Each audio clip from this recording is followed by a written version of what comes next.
El siguiente programa es clasificación D, para mayores de 18 años. Dirección de Espectáculos Públicos, Radio y Televisión. Ministerio de Gobernación. Damos inicio a Café con Pan, una entrevista formalmente informal. Qué gusto es saludarlos en una nueva emisión de su programa Café con Pan. Le damos la más cordial bienvenida a usted, amigo televidente, que siempre nos sintoniza de lunes a viernes de 12 a 1 de la tarde. Gracias por su fiel sintonía. Esperamos que siempre lo haga. Lo puede hacer, por cierto, sintonizando Canal 67, señal al aire, y también en las compañías de cable Tigo, Canal 67, y Cable Claro, Canal 67. Nos vemos en todo el país, nuestra señal es a nivel nacional, así es que no hay excusa para perderse Café con Pan. Bienvenidos, damos inicio a un nuevo programa.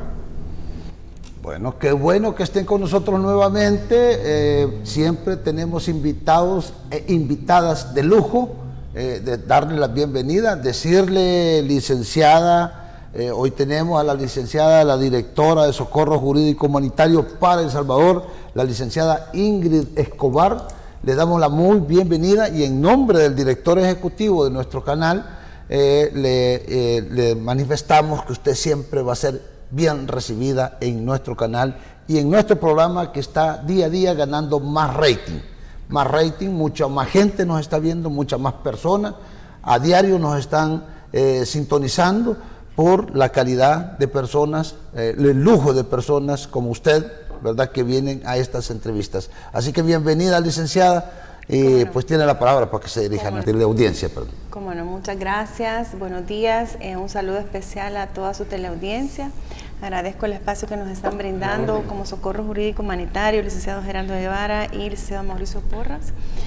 Bueno, mi nombre, como ya lo dijeron, es Ingrid Escobar. Yo represento a la organización conocida como Socorro Jurídico Humanitario y estamos a la orden para cualquier consulta respecto al acontecer específicamente del régimen de excepción y las arbitrariedades a partir del mismo. Ok, la función principal del Socorro Jurídico Humanitario es ayudarle a los detenidos por el régimen que son inocentes.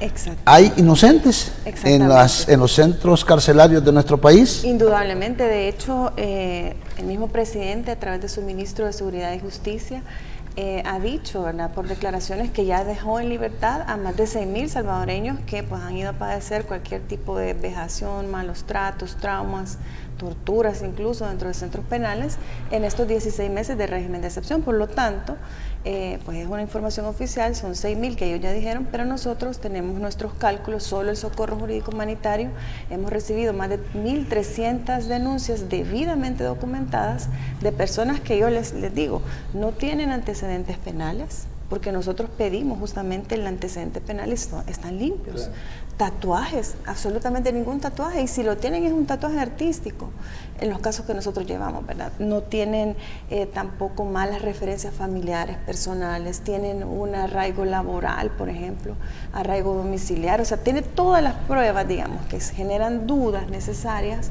o mínimas para considerar que son personas inocentes, y hablamos de más de 20,000 casos. O sea, casos. que estamos hablando de las personas que les pusieron el dedo, así, en el buen salvadoreño, en el calor del buen salvadoreño. Exactamente. Recuérdense que el régimen de excepción permite, incluso ha habido una campaña a la ciudadanía donde se les dice, mire, vía llamada anónima usted puede denunciar a su vecino si considera que es o ha pertenecido a pandillas. El problema es colaborador, o colaborador. Todos estamos en peligro. Absolutamente. Mientras dure el régimen. Mientras dure el régimen. Y se lo digo porque esas son las denuncias que recibimos. Esto me recuerda a la época de la guerra, fíjese. Usted no había nacido. En la época los famosos aquellos que cuando a la Guardia Nacional le gustaba una mujer, te hacían desaparecido, mano. Esa es la historia de El Salvador. También yo me recuerdo o alguien que le decía, vos sos oreja de la UES, o vos sos guerrillero. Porque había muchos muertos. Bueno, yo estudié en la Nacional y casi a diario aparecían 10, 15, 20 muertos ahí. En las calles, ¿va? Bueno, dentro de la universidad. Descuartizados. Eso decían, son los orejas los que les ponen el dedo, como decimos, ¿verdad? Sí. Y entonces pareciera que estamos en ese tiempo. Chico, Bueno, los que ya logramos vivir en aquel nuestra entonces juventud. que estaban los comandos urbanos que andaban de ambas asesinando partes, ¿verdad? y estaban los escuadrones de la muerte, pues, o sea, nosotros vivimos esa época de terror en el país. Entonces, o sea que hoy si usted le cae mal a cualquier agente de autoridad, ya sea soldado o policía, también se puede ir detenido por el régimen. Correcto. No, De hecho, hay una cadena. Pero hoy es el Estado a través del régimen legalmente establecido. Exactamente, y eso es lo complicado. Eso es más preocupante. Más preocupante. Hay una cadena de responsables, desde que denuncia de manera anónima, como aquel policía que no acatando lo que dice la ley, en este caso que los rige a ellos, que establece que ante una orden ilegal el policía no está obligado a cumplirla. Y en un inicio del régimen específicamente a ellos se les puso una cuota, y de eso hay pruebas. Los mismos policías han declarado, los que les ha tocado salir huyendo, de cuotas que les daban diarias para no ser trasladados, para no ser desmejorados. Entonces en el inicio del régimen hubo demasiada arbitrariedad. La llamada anónima caía, iban a traer a la gente independientemente de habían pruebas o no. Y bueno, tenemos ahorita ya 16 meses que muchas personas, miles de personas, no han tenido un juicio. Pero de los 6.000 que han salido, ustedes dicen que han liberado 6.000, bueno, lo dijo el señor ministro de Seguridad. Lo dijo, correcto. Han salido 6.000, pero yo veo ahí en las noticias de que salen demacrados, salen golpeados, salen... Sí. Ya se les ven las costillas. A punto de morirse, y otros que se mueren. Solo a morirse. Y otros que han muerto dentro de los centros carcelarios. ¿Qué nos puede decir con respecto a eso, licenciado? Sí, no, de hecho, la gran mayoría de personas que van a parar, por ejemplo, penales como Mariona o Izalco, entran en una fase de desnutrición severa. Fallecen cuando los dejan en libertad, algunos de estos casos. Yo le voy a poner puntualmente un caso donde justamente el día lunes vamos a no solamente darle seguimiento y apoyo a la familia, sino también a denunciar internacionalmente, porque vienen medios internacionales a ver este caso. Un joven que entra sin ninguna prueba en un centro penal, un joven agricultor, le hablo de Tacuba a Huachapán, se lo llevan capturado, no tienen absolutamente más prueba que la llamada anónima, pasaron 11 meses, el muchacho estuvo en Izalco, luego en Mariona, de repente lo dejan en libertad. Sale y aparece, lo peor de todo que ni siquiera le avisaron a la familia que estaba libre, aparece en su casa y dice, mire, me dejaron libre porque me hicieron polígrafo, bueno, aquí estoy. Pero desde el día 1 que él llegó a su casa se empieza a quejar de dolores en las costillas. Y bueno, el pobre no tenía pero ni para una consulta médica, simplemente la mamá y la esposa lo que hacían era darle sopas para tratar de sacarlo un poco adelante de la desnutrición severa que llevaba, más no para el problema del dolor. Mire, 15 días después de la madrugada, con dolores, se quejaba. Nada. Solo trató de recuperarse en su casa. 15 días después, falleció en la madrugada. Quizás tenía perforado algún...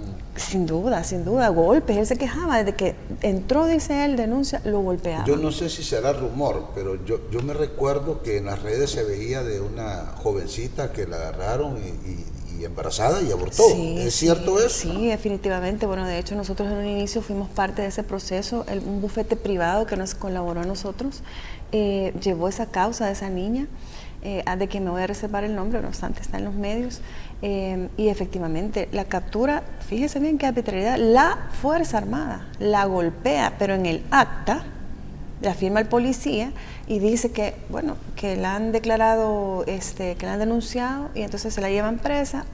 Estando presa pierde su bebé después de esa golpiza que le dio la Fuerza Armada.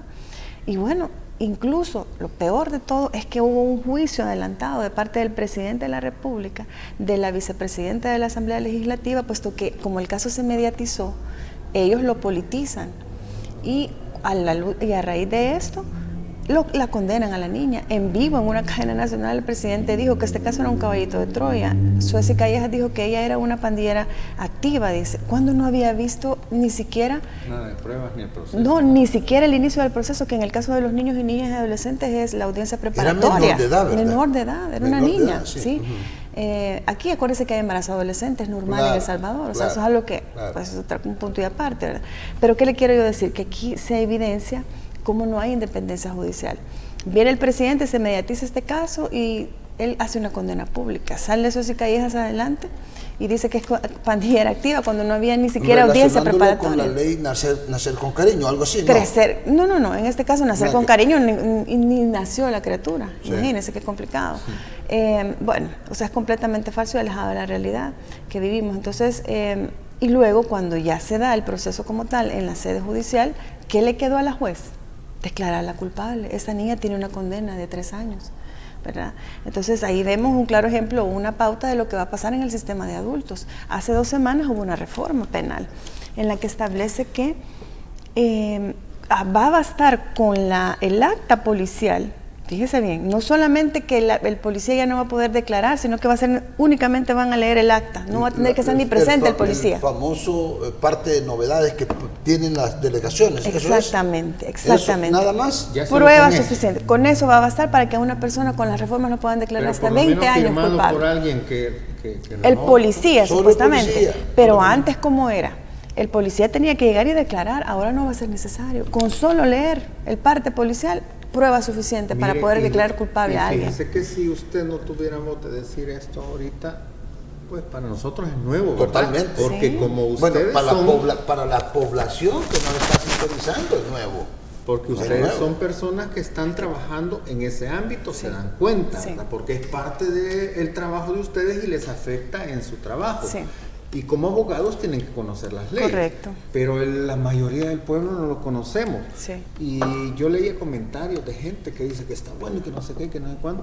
Pero esto da motivo de reflexión como ciudadano, porque en cualquier momento puede ser cualquiera. Exactamente. Yo estoy de acuerdo que exista tranquilidad.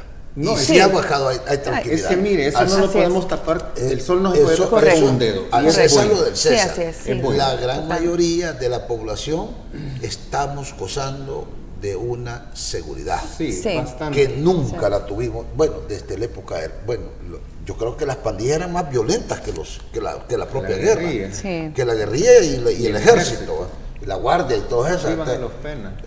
No. Es más violenta, más violenta la pandilla, porque aquí hasta niños de 10, 12 años salían a matar.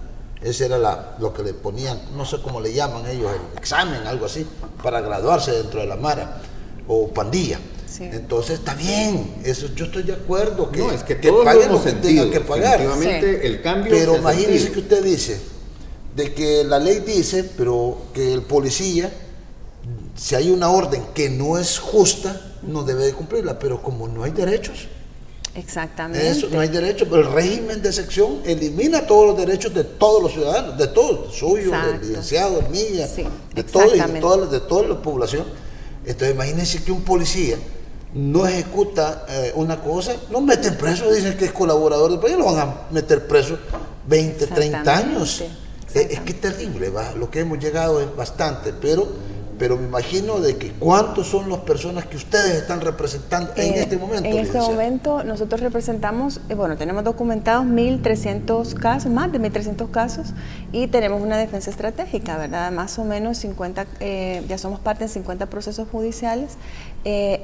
Por supuesto, ustedes saben, los recursos son bastante limitados para la defensa. Nosotros tratamos de conseguir abogados voluntarios. ¿De la Universidad Nacional? No necesariamente, en general tienen que ser abogados ya, ¿verdad? Acreditados, para poder mostrarse parte en los procesos, y en ese camino estamos ahorita. Pero también, y quiero decirle que aquí hablamos de procesos constitucionales donde sí lo podemos hacer para todos, que son los habeas corpus presentados. Hemos presentado 1.280, de estos solo nos han contestado 25. Mire, eso improcedentes. Y eso le iba a decir, porque mucha gente se queja, yo lo he visto en redes sociales, se quejan que han estado poniendo habeas corpus y no se los... O sea, pasa un gran tiempo y no le dan respuesta. Y cuando viene a dar la respuesta, es improcedente. Son 25 improcedentes las que tenemos ahorita.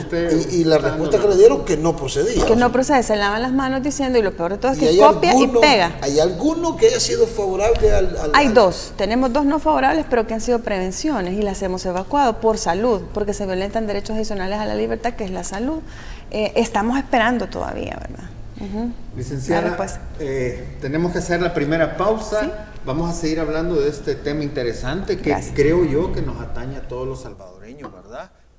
Porque Es un tema que hay que saber, que hay que informarse, ¿verdad? Y estar al tanto de la situación de lo que pasa, no solo de los que están presos, sino que de los que estamos fuera también, porque en cualquier momento puede ser afectado, ¿verdad? Así es que, bueno, vamos a hacer este pequeño corte y ya regresamos, no nos cambie, está usted en sintonía de Canal 67 y su programa Café con Pan. Ya regresamos con más de Café con Pan.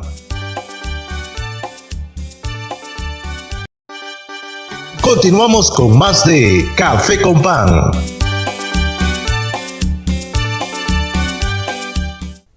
Gracias por estar en sintonía de este Canal 67. Está con su programa preferido, Café con Pan. Seguimos con la licenciada Ingrid Escobar. Ella es la directora del Socorro Jurídico Humanitario y estamos hablando de los temas de las afectaciones de los inocentes y capturas de inocentes en el marco del régimen de excepción, ¿verdad? Correcto. Nos hablaba usted, licenciada, que su organización humanitaria está integrada por solamente gente, ¿cómo se le dice? Voluntarios. Voluntarios, perdón, sí. si se me fue la palabra. Voluntarios que defienden a los detenidos por ahorita afectados por el régimen de excepción. Sí. Háblenos un poco, tal vez, ya conocimos en qué trabajan, pero háblenos un poco de su organización, que claro hace, que sí. cómo nació, porque nos Sí. contaba que es bien jovencita la organización, un Sí, año apenas, ¿verdad?, de exactamente. trabajar. Sí. Entonces, platíquenos de eso, por favor. Con gusto. Bueno, como ustedes saben, el 27 de marzo del año 2022, tras el fracaso del Plan Control Territorial, cerramos con un fin de semana de 86 homicidios.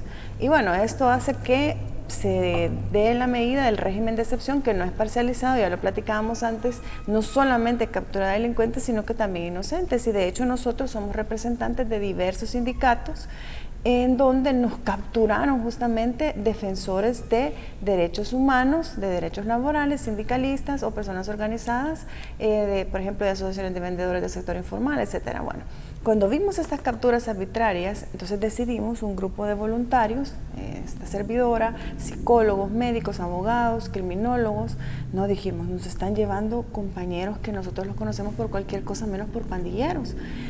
Al contrario, defensores de derechos humanos. Entonces nos dimos cuenta que justamente querían sacar del camino a personas que disienten con la posición oficialista y utilizan el régimen para ese fin. Y bueno, ya tenemos un año unidos, este grupo de voluntarios, trabajando por la defensa de los derechos de nuestros compañeros, sí, porque son 21 sindicalistas presos. De estos ya hay 11 con medidas sustitutivas, pero 10 siguen en prisión. ¿Son los de las alcaldías? No. Los de las alcaldías, por ejemplo. Tenemos, bueno, hay una compañera que ustedes la podrán haber visto en declaraciones, una mujer que dejó 4 niños y niñas, y ella estuvo 8 meses presa, primero en cárcel de mujeres, luego en apanteos, y sufrió tantas cosas traumáticas, torturas, una afectación psicológica increíble. Mala alimentación, insalubridad. Todo eso. Sin atención médica, me imagino. Exactamente. Y bueno, así tenemos otros compañeros presos con cartas de libertad, compañeros sindicalistas y que no han salido. Y bueno, así nosotros como Socorro Jurídico Humanitario, ya justo el martes, y aquí voy a dar la primicia, ¿verdad? Ya muy pronto tenemos nuestro informe de un año de trabajo, donde vamos a dar el balance y vamos a presentar pruebas de todo lo que hemos hecho. ¿Va a dar la primicia aquí con nosotros? Podríamos venir pues, aquí con claro, gusto. O sea, programémoslo, claro que sí, por favor. Claro que sí, y donde vamos a dar pues un balance a la nación de todo lo que hemos hecho, todas las arbitrariedades que hemos registrado y documentado debidamente. Y bueno, con nuestros compañeros, ¿verdad? Y nosotros tenemos gente como Benjamín Cuellar, que es una persona fundador y por más de 22 años en el IDUCA, por ejemplo. Tenemos una psicóloga, Paulita Pike, que ella es estadounidense y nos ha ayudado muchísimo en el tema de darle seguimiento a los niños y niñas abandonados por el Estado, que déjeme decirle, hay más de 100,000 niños abandonados por el Estado, hijos de estos casi 70,000 capturados. No son delincuentes los niños y las niñas. ¿Dónde está la ley Nacer con Cariño? ¿Dónde está la ley Crecer Juntos? Estos niños están en completo abandono, no han sido capaces de llevarle atención psicológica, no han sido capaces de llevarle servicios básicos a los niños y niñas, salud, educación. Hay una deserción increíble de estudiantes en las escuelas y principalmente de estos niños, más de 100,000 abandonados. Miren, el lunes vamos a Tacuba. Allá nosotros vamos a hacer la función de lo que debería estar haciendo la primera dama y el CONAPINA, les llevamos víveres a los niños, les llevamos sus mochilas, les llevamos ropa, ¿verdad? Y vamos, por supuesto, a darle seguimiento al caso de esta familia que el muchacho falleció después de haber sido torturado en centros penales y que no se les dio su atención. Y el otro que aparecía ahí, que tiene 26 años y que ya parece osamenta prácticamente en vida, ¿va? Terrible, sí, no, es un caso tremendo de desnutrición, la gente sale solo para morir y por eso los dejan salir, porque no quieren que se les mueran adentro. ¿Y estos, ustedes creen o están seguros de que podrían ser violaciones a los derechos humanos? Totalmente, desde el momento, fíjese bien, que a una persona se le captura sin mayores pruebas y va a pasar a ser mezclado con pandilleros activos que no son angelitos. ¿Pero ustedes están de acuerdo que los pandilleros ahí que se queden 20, 30, 40, 50 años? Que no vuelvan a ver la luz. Que nadie está de acuerdo. Claro, que si son salgan, ¿no? 30 años hemos padecido ese fenómeno y todos los candidatos a presidente se han colgado de eso y a este le ha funcionado, pero ¿qué pasa? La captura es masiva, sí, pero hay justicia. Yo le pregunto y les pregunto a ustedes, ¿han visto ustedes los responsables de esos 87 homicidios del 27 de marzo? ¿A dónde están los rostros, los nombres? Eso sería hacer justicia a través del régimen de excepción, No, pero no los hay. Deberían de fusilarlo. Claro, por lo menos presentarlos, ver qué otros cargos se les han imputado, ver cómo son y van los procesos, pero no. Tener una gran lista, me imagino, Ni para dudarlo. que tenga valor de matar, ¿verdad? Ni dudarlo, pero es mentira. Lo que hemos visto es que sí hay una tregua. Hay una tregua y está claro. Tanto así, tregua. Hay una eso tregua con ciertos líderes. Eso podría estar relacionado de que sacaron al Kroc y lo fueron a dejar a la... Ese es un claro ejemplo. Ese es un claro ejemplo. Que lo saca un representante del gobierno, le llama por teléfono y le dice que lo va a sacar a Guatemala. O sea que eso nadie lo puede desmentir. No, se están los audios. ¿Y por qué no lo han desmentido ni ellos mismos? Todo el mundo se los está diciendo. El Faro tiene, por ejemplo, bien registrado. Y este señor Marroquín bajó totalmente todo perfil, ¿va? Totalmente. Sí, así es. Entonces, no, eso es algo que ahí está y es evidente. Entonces, hay una gran hipocresía tras esta medida. Si bien es cierto, el régimen de excepción ha sido efectivo para capturar a mansalva masivamente a la población, y que ciertamente ha capturado delincuentes, también es cierto que se ha llevado miles de inocentes y que en su infinita prepotencia no aceptan, porque obviamente van a salir un montón de personas liberadas, pero lo que sucede es que hay algo que está pasando en los centros penales, que no son simples centros de espera, son centros de tortura y muerte. Mire, hemos comparado recibido, a los centros de concentración nazi, algo así. Por ejemplo, son más de 300 denuncias de fallecidos dentro de centros penales. Licenciada, todo eso dio pie, todo eso que usted está diciendo dio pie a esa confrontación entre hermanos que hubo en los 80, ¿verdad? Exacto. Y es algo bien peligroso cuando la sociedad llega a esos extremos. Primero Dios que no pase, porque creo que ningún buen salvadoreño queremos volver. Te voy a los que vivimos eso. Te voy a recordar cómo se dio eso, porque yo sí lo viví. Claro. Yo sí lo viví. O sea, la masacre del desfile bufo, la masacre de Andes 21 de junio, la masacre de los estudiantes universitarios. Híjole, se hincaban los soldados y agarrarlos con el G3. Te puedes imaginar una bala, así se hincaban y los agarraban a las manifestaciones. Eso generó el conflicto armado, ese es el proceso revolucionario, pero ese es otro tema. Estamos hablando del régimen de excepción y cómo ustedes están operando para tratar de ayudarle a los inocentes. Amigos televidentes, no nos cambien porque tenemos una interesante conversación con la directora del Socorro Jurídico Humanitario para El Salvador, la licenciada Ingrid Escobar. Ella trabaja totalmente de gratis, ad honorem, y de eso ya vamos a hablar también, y eso es encomiable. Así que no nos cambien, ya regresamos, amigos del programa Café con Pan. Ya regresamos con más de Café con Pan. Continuamos con más de Café con Pan. Gracias por seguir con nosotros, amigos televidentes de su programa favorito, que día a día son miles los que se suman para ver este programa Café con Pan, por la calidad de los invitados, por el lujo de las invitadas. En este caso, estamos conversando con la directora del Socorro Jurídico Humanitario para El Salvador, la licenciada Ingrid Escobar. Ustedes no cobran, ¿va? No cobran, o sea, tampoco tienen ayudas internacionales, ayudas nacionales, sueldo. No.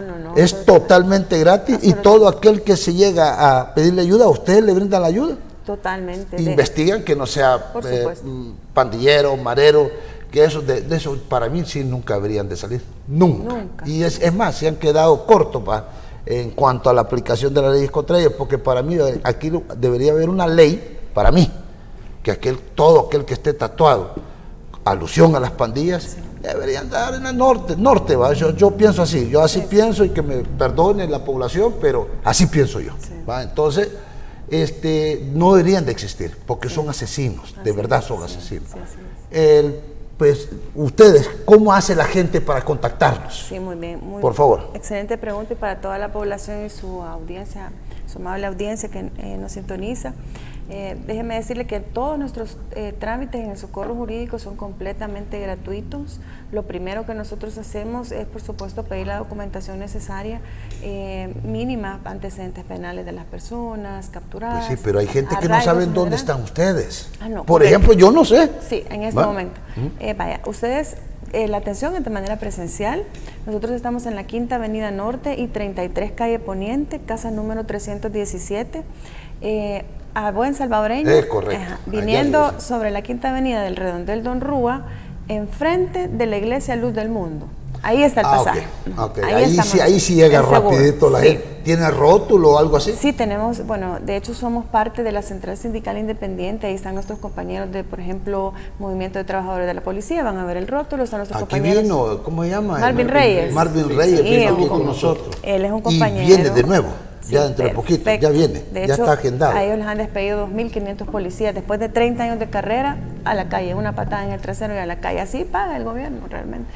Pero bueno, en esa sede estamos nosotros ubicados, y pues la atención es de 9 de la mañana a 12 y de 1 a 4. ¿Y algún teléfono donde los puedan contactar para pedir la cita y poder llegar? Sí, es el 7165-9616. Ahí nosotros le enviamos nuestra ubicación, mapa, todo y alguna... Por favor, envíenme toda esa información a mi WhatsApp, porque aquí la vamos a hacer. Claro que sí, con mucho gusto. Ese es nuestro número oficial, y en la dirección que pues pueden llegar todos los días. Como usted decía, nosotros somos voluntarios, no contamos con ayuda formal, digamos. O sea, todos los gastos incurren cada quien. Usted sabe que la madre es madre. Sí. Y aunque su hijo sea pandillero o marero, tatuado, y que no se le miren ni los ojos de los tatuajes que tiene, para ellos son sus angelitos. Sí, eso sí. ¿Verdad? Entonces, esa gente también me imagino que ha llegado a pedirles ayuda a ustedes. Sí. ¿Los atienden? Mire, del universo de 2.500 casos, hemos dejado fuera, bueno, solo tenemos 1.300. Los demás, cuando vemos que, por ejemplo, hay un antecedente penal por ese delito, no. O sea, en ese momento no. Por asociación ilícita. Miembro de pandillas. Sí, miembro de pandillas. Correcto. Ese es un criterio que nosotros no podemos violentar. Es un acuerdo de toda la Junta Directiva. Nosotros defendemos personas inocentes. O sea, es contra sus principios. Totalmente, así. Sí, o sea, que ustedes media vez digan que tiene tatuajes alusivos a las pandillas, fuera. No, fuera. Ese caso ni por mínimo, porque acuérdense que son más de 2.000 tatuajes, no solamente que diga los exactamente de la pandilla como tal, sino que hay otros que se relacionan. No sabía, explíquenos. Sí, hay peritajes, ¿verdad? Que nosotros contamos, son más de 2.000 tatuajes, y por supuesto les pedimos fotografías a las personas, si tienen algún tatuaje como que también son alusivos a las pandillas. También. No sabía yo. Sí, porque esos son casos perdidos. Sí, porque no sabemos. Bueno, la mayoría de la población me imagino que tampoco sabemos, ¿verdad? Sí. Para mí es nuevo. No es necesario la MS o los 18. Hay, por ejemplo, los que tienen lagrimitas. Eso es no, fíjense que si nos dice, por ejemplo, los 3 puntos. Por ejemplo, esos casos no, definitivamente no. La gran mayoría ni siquiera tiene tatuajes, los casos que nosotros tenemos. Antecedentes penales cero, policiales igual, limpios. Sí. O sea, todo eso nos da a nosotros dudas razonables de que son personas inocentes. Y acuérdense que hay algo que se llama presunción de inocencia. Imagínense cómo se criaron mis hijas en ese vorágine de violencia. Sí. Una de ellas me dijo una vez, mira papá, me voy a hacer un tatuaje. Hacételo, le dije, hacételo. Que con una gilet te lo voy a volar, le dije. Así me decía mi mamá. Mis hijas no pueden andar, ya están con hijos, ya soy abuelo, ellas no pueden andar descalzas en su casa, no pueden. Viven en Estados Unidos ahora, no pueden, porque yo me enojaba si las veía descalzas. Menos que me muero si se hacen un tatuaje, Dios guarde, me da infarto. Entonces yo soy antitatuaje, aunque sean los tatuajes artísticos necesarios. Hay gente que se manda a hacer el pelo, a tatuar el pelo porque son calvos, Otras mujeres que no tienen cejas, o hombres, se hacen los tatuajes. Esos son necesarios. Deben de ser algunas excepciones. La ley debe de ser más fuerte. En ese sentido debería ser más fuerte en contra de los tatuajes. Sobre todo con lo que nos está diciendo usted. De que hay tatuajes alusivos de los 3 puntos, de las lágrimas y no sé cuáles otros deben de haber. Yo tengo una pregunta muy puntual. Yo vi en las noticias y en las redes que no sé si el fiscal, la verdad no me recuerdo, o el ministro de Seguridad, que decía que lo que usted acaba de mencionar, que había X cantidad, como 5,000 que habían salido, ¿verdad? De los que se consideran inocentes. Sí, correcto. Pero también manejaban unas organizaciones que todavía quedaban dentro unos 20,000. Correcto. ¿Son correctos esos números o usted tiene alguna otra información? Sí, gracias. Muy buena pregunta. De hecho, no hay un portal oficial donde podamos encontrar esta información. Pero, ¿cómo lo tenemos? Porque la tienen reservada. En reserva completamente. Pero nosotros trabajamos con otras organizaciones, además preguntamos a las personas en libertad, mire, ¿cuántas personas estaban en su condición así, que no tenían tatuajes, nunca antecedentes penales, que estaban, pues se nota, ¿verdad? Míreme y que además de eso tenían trabajo y exacto, y arraigo, dice, pues. Arraigo. Y no, me dice, 80% de la gente en mi sector, en mi celda, estaba en mi misma condición. Entonces, claro, nosotros hacemos el cálculo de esa manera. Tantos casos tienen X organizaciones, más los nuestros, más lo que nos dice la gente en libertad, por lo menos son 20,000. Ya dejaron 6,000 libres, faltan 14,000. Y mire, lo peor de todo, y aquí quiero, tal vez si me permiten, hablar acerca de la defensa de los derechos humanos institucionalizada en El Salvador, que la Procuraduría para la Defensa de los Derechos Humanos, que por potestad constitucional debería de estar sobre estos casos, no lo está como nosotros ni se asoma quisiéramos. tan siquiera a los centros penitenciarios, ¿o qué? Por lo menos no es lo que hemos visto. Mejor el anterior, el don Apolonio, supuestamente, aunque sea Mariona, entró, ¿verdad? Aunque dijo cualquier mentira, porque... pero fue un acto político, sí, lo sabe. porque si fue a la celda donde está Tony Saca, él está bien repuesto, ¿verdad? Bien gordito y todo. Hasta con té y claro, café. claro, dice que muy lo diferente. sacan cada fin de semana pues y que tiene televisor y que tiene aire acondicionado. Así dice, pues. No, la gente, pero imagínense si ese es el parámetro que él tomó, están perfectas todas las personas en Mariona, pero no es así. Ahora, ¿cuál es el problema? La Procuradora para la Defensa de los Derechos Humanos hasta la fecha, por ejemplo, a nosotros no nos ha aceptado una reunión. No obstante, nos delega la Junta y tenemos una comunicación y está funcionando. Y o sea, porque hay delegaciones, mira, solo detenerlos y ahí que no pasen más. Pero tiene potestad de poder resolver, sí o no, es la pregunta. Sí, mire, nosotros... ¿Y por qué no lo hace la Procuradora de los Derechos Humanos? ¿Cuál es el miedo? Buena pregunta. Creemos que sí nos está funcionando porque tenemos algunas personas en libertad después de la gestión que hemos hecho. De hecho, aquí tengo yo los listados y estamos toditos los días nosotros dándole seguimiento y ya tenemos personas en libertad con esta gestión, con la Procuraduría y la Junta, ¿verdad? Y les agradecemos. Les agradecemos porque nos están dando seguimiento a los casos. Pero voy al otro punto. Cuando nos llaman en la Comisión Interamericana de Derechos Humanos a El Salvador y están todos los representantes del Estado, ¿por qué no estaba la Procuradora para la Defensa de los Derechos Humanos? Estaba el licenciado Guzmán Caballero, un colombiano. Estamos hablando del designado presidencial, el comisionado presidencial de los derechos humanos. Cargo que se han inventado ahorita para lavarle, en este caso, el rostro al Estado.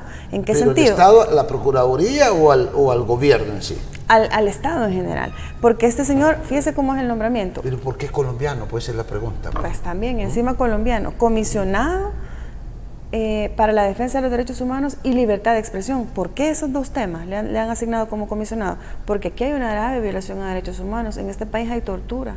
Ni siquiera somos capaces, teniendo los votos en la Asamblea, de aprobar... Pero no es tortura institucional, estatal. Estatal, los agentes del Estado cometen tortura. Yo le voy a hablar como pueblo, o sea, llega un detenido inocente. Sí. Y le pegan una zarandeada de esas de padre y señor mío, de esas de mozo de camión, lo agarran como vago de barranco y lo pegan, lo dejan monstruo. Y de eso es que deduce podrían hasta morirse, ¿verdad? Entonces, pero ¿por qué lo hacen? Lo hacen a iniciativa de las pandillas, porque son las pandillas las que lo hacen. O tienen órdenes ellos.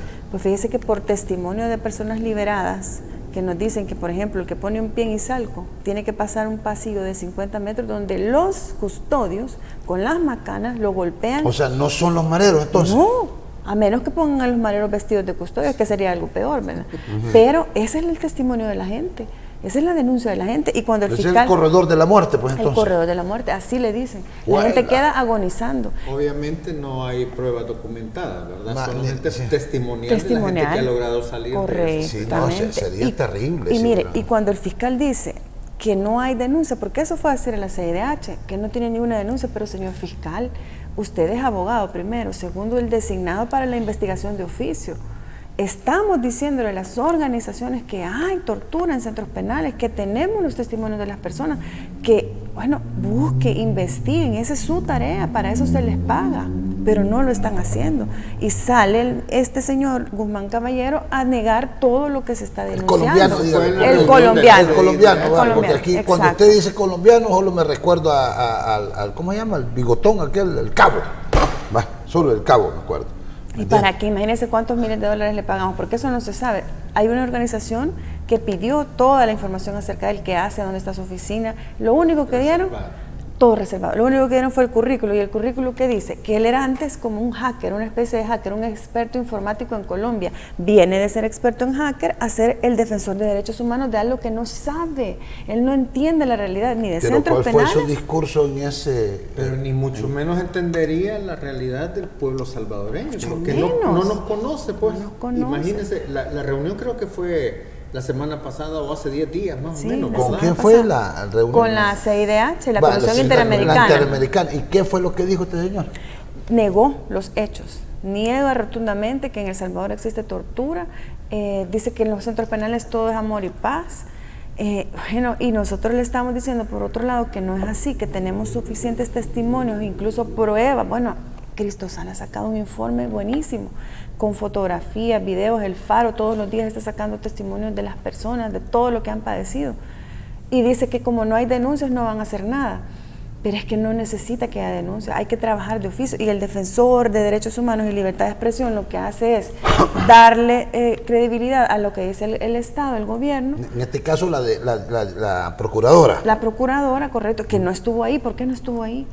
¿Por qué tenemos que estarle pagando miles de dólares a un comisionado colombiano que desconoce la realidad de El Salvador cuando tenemos una procuradora? ¿Y por qué estarle pagando también miles de dólares a la procuradora y no llega? Y no llega, exactamente. Y desconoce su papel, ¿verdad? Y esto es muy grave. Mire, esto se llama crimen de lesa humanidad, que es un delito internacional. Que no prescribe. Que no prescribe. Eso está para la Corte Penal Internacional. Y quiero aprovechar a hacer un llamado a la señora Procuradora de los Derechos Humanos, invitarla, pues tiene derecho a respuesta, también al señor colombiano, comisionado presidencial para los derechos humanos, a que venga, a que den su versión. Correcto. Porque hay dos versiones en toda historia, sí, ¿verdad? Dos versiones en toda historia. Entonces, hay que escuchar al mismo señor fiscal general de la República, también está atentamente invitado aquí a Café con Pan para que vengan, porque aquí van a estar viniendo, la próxima que va a venir y a través de su ayuda va a ser una representante de Cristosal, ¿me entiendes? De Cristosal, porque tenemos que escucharlos pues a todos para que el pueblo se haga su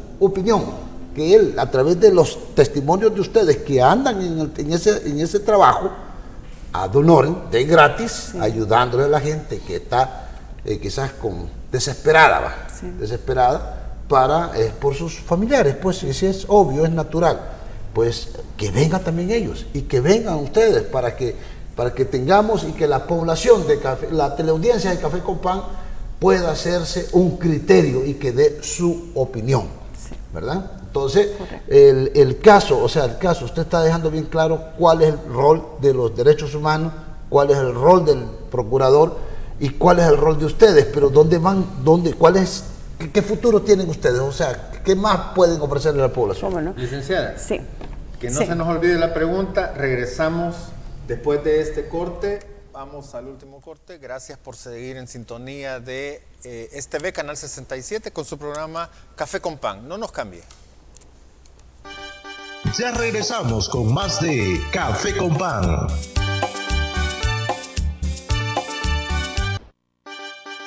Continuamos con más de Café con Pan.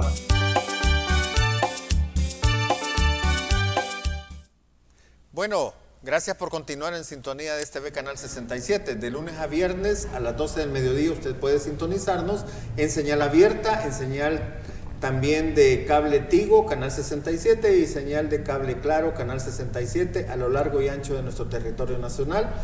no se pierda entonces Café con Pan. Continuamos con la licenciada Ingrid Escobar, directora de Socorro Jurídico Humanitario. Estábamos con una pregunta en el aire. Sí. Vamos a contestar. Se la voy a repetir. Okay. O sea, ¿cuál es el futuro que tiene Socorro Jurídico? Porque tengo entendido que no tiene la personería jurídica. Correcto. ¿Verdad? O ya la solicitaron, sí, o se la están negando, no sé, explíquenos, ¿cuál es el futuro? ¿Y qué más, además de querer ayudarle a las personas que son inocentes a salir, qué más le ofrecen ustedes al pueblo, a la población? Aunque no son políticos, ¿verdad? No, para nada, absolutamente. Bueno, nosotros somos una organización de hecho, estamos en proceso de formalizarnos. Ahorita sería casi imposible que nos den la personería jurídica porque obviamente somos una voz disidente en cuanto al tema del régimen de excepción, porque defendemos derechos humanos de personas inocentes justamente, pero ¿qué nos espera? Esto apenas comienza. Mire, el proceso penal lleva ahorita 16 meses para los que no han tenido juicio, que son más de 60,000. Pero obviamente va a haber un día en que los van a declarar inocentes a la luz de las pruebas que llevan la defensa. Eso puede tardar hasta 4 años. Pero ¿aguantarán? ¿Aguantarán? Buena pregunta. Es la pregunta. Pero posterior a eso, ¿qué se viene? Bueno, se vienen los procesos de reparación moral, material, demandas al Estado, demandas, por ejemplo, a este señor Guzmán Caballero, ¿verdad? Colombiano, comisionado, que se pone a decir que el presidente no está enterado de lo que sucede con el tema del régimen de excepción y le tira la culpa a la Asamblea Legislativa, en su afán de un poco lavarle la cara ante la comunidad internacional. Cuando, perdónenme, no, afortunadamente no, lo dijo en unas declaraciones televisivas que ahí están, en todos los medios la pueden encontrar. Pero, ¿qué le quiero decir con esto? Que este comisionado es tremendo irresponsable cuando dice esas declaraciones, porque el presidente por supuesto que está enterado y no es él que a través de su ministro lleva la iniciativa de ley para el proceso de formación de ley en la Asamblea Legislativa. No, es que la palabra del presidente en la Asamblea es ley. Exacto. La palabra del presidente Bukele es ley. Ahí digo, exacto, vaya, si no veamos la reducción de municipios y la disminución de diputados, en 4 días le hicieron, mano. En 4 días. Hasta todavía cuando lo presentó el 1 de junio dijo, para ver si lo aprueban. Y él se sonrió, va. Eso está, ahí está televisado. Entonces, el hecho de quererlo excusar es la falta de conocimiento de la idiosincrasia salvadoreña. Correcto. ¿Verdad? Que él viene, un extranjero, ¿va? A defender nuestros derechos. A defender, a querernos dar a tole con el dedo, pues no se vale. Pero continúe, licenciada, perdone. Sí, no se preocupe. Entonces, bueno, nosotros nos estamos preparando justamente para esas demandas a los agentes del Estado que han cometido por omisión o con conocimiento todos estos delitos internacionales, como es en este caso el permitir la tortura o ser parte de los que ejecutan tortura en centros penales. Las familias, y yo le hago un llamado a todas las familias que han perdido a un ser querido en centros penales en fase de investigación, porque hay que acotar algo. El señor fiscal dice, pero es que en todos los sistemas mundiales mueren personas en centros penales. Sí, pero los condenados que tienen años ya en centros penales, y por supuesto por la edad uno va adquiriendo enfermedades. Solo en un año de ese universo de personas a que se refieren han fallecido 400 en El Salvador. Pero es que mire, nosotros no le estamos hablando de esas personas, estamos hablando de personas no condenadas, inocentes, en fase de investigación, que ya van, nosotros hemos confirmado 168 fallecimientos. De este universo, 60% por muerte violenta. O sea, hay opositores que dicen que no son fallecimientos naturales, que son asesinatos. Correcto, son muertes violentas. Hay un 30% por negligencia médica. Miren, personas que entran con condiciones de diabetes, hipertensión, insuficiencia renal, y el sistema penitenciario no es capaz de darle pero ni una acetaminofén. Así como lo oye, así como lo oye, así de mal. Y eso no es humano. ¿Y si las familiares se lo llevan, se los pasan? No, no siempre.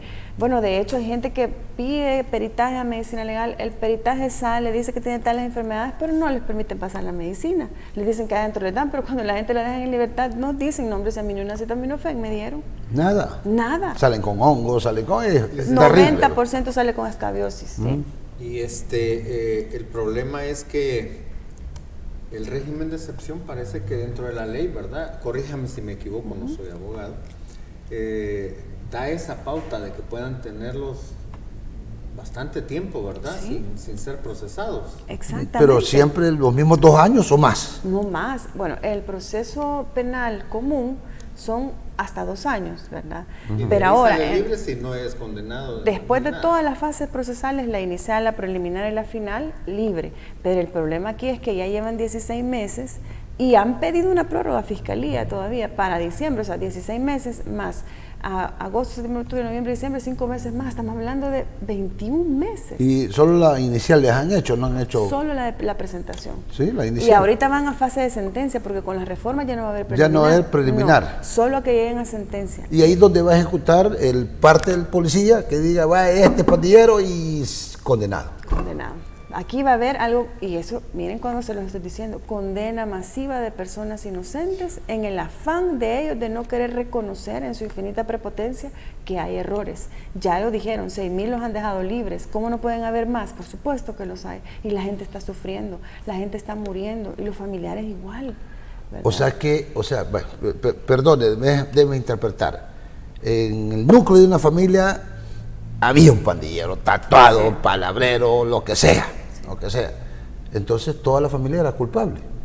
¿Es correcto? Sí, así lo han Así lo han satanizado, sí, digamos. Así mismo. Es como ellos le llaman la base social de las pandillas, pero no necesariamente porque alguien tenga un familiar de pandillas lo tiene que ser, o peor, por el hecho de vivir en una zona estigmatizada de pandillas donde ciertamente han habido. Yo le hablo Soyapan, Guapo, en todos lados. Pero por vivir ahí, mire, le hablo yo que yo crecí, mi infancia en Soyapango, en una colonia de Jardines del Pepeto.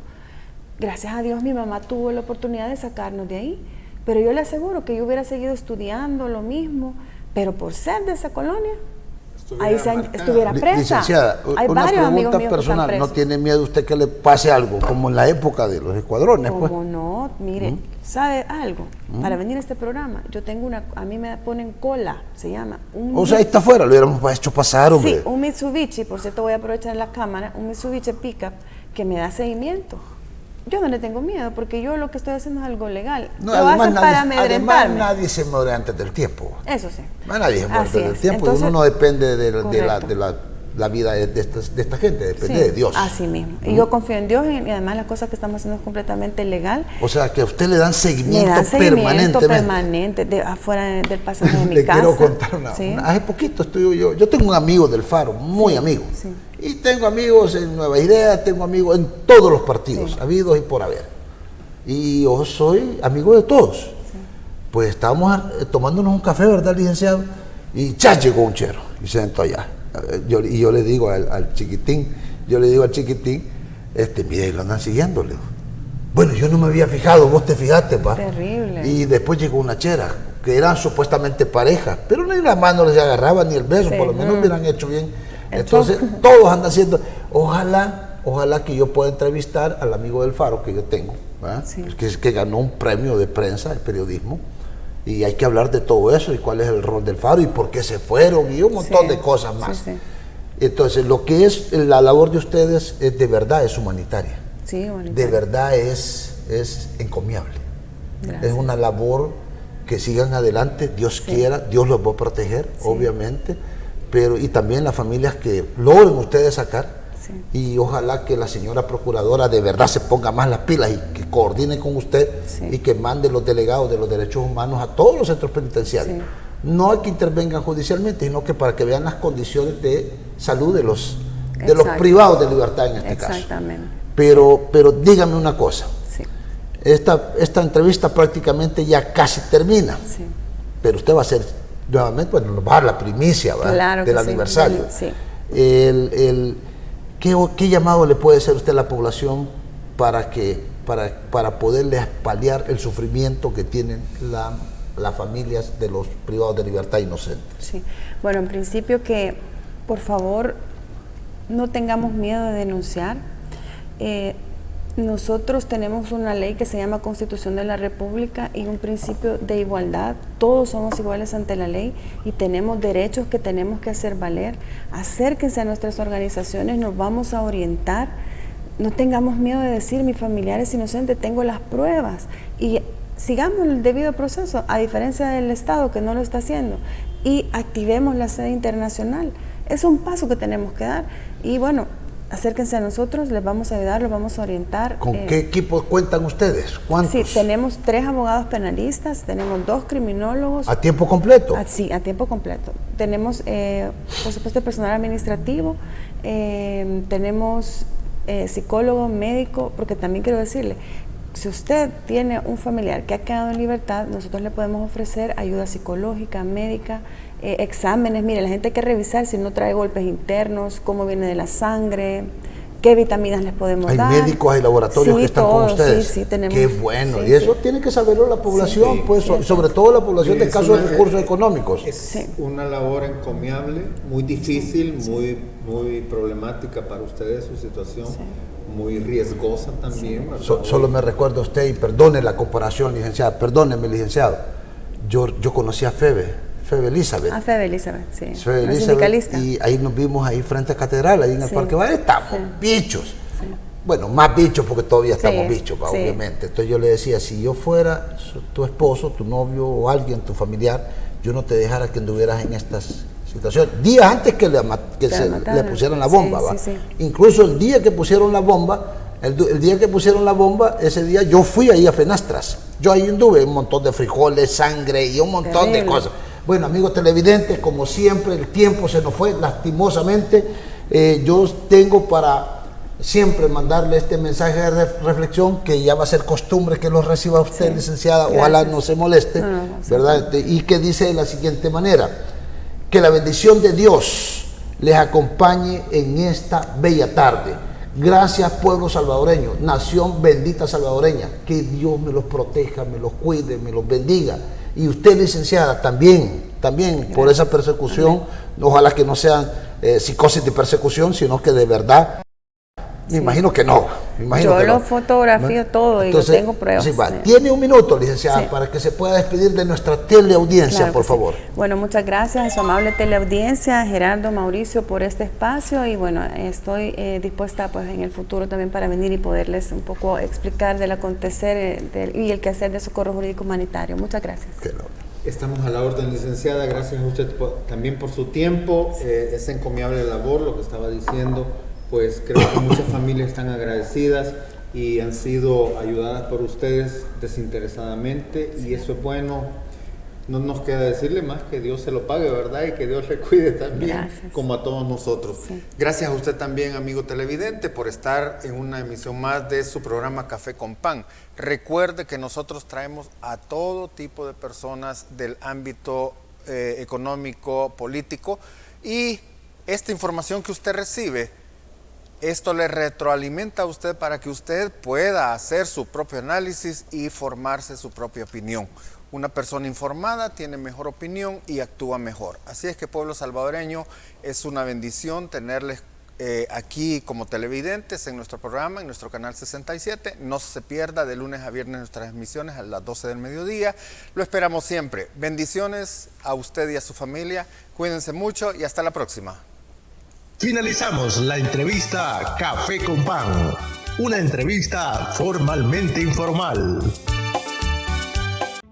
Los conceptos vertidos en el programa anterior son responsabilidad directa de quien los emitió. En ningún momento representan la línea editorial de esta estación televisora.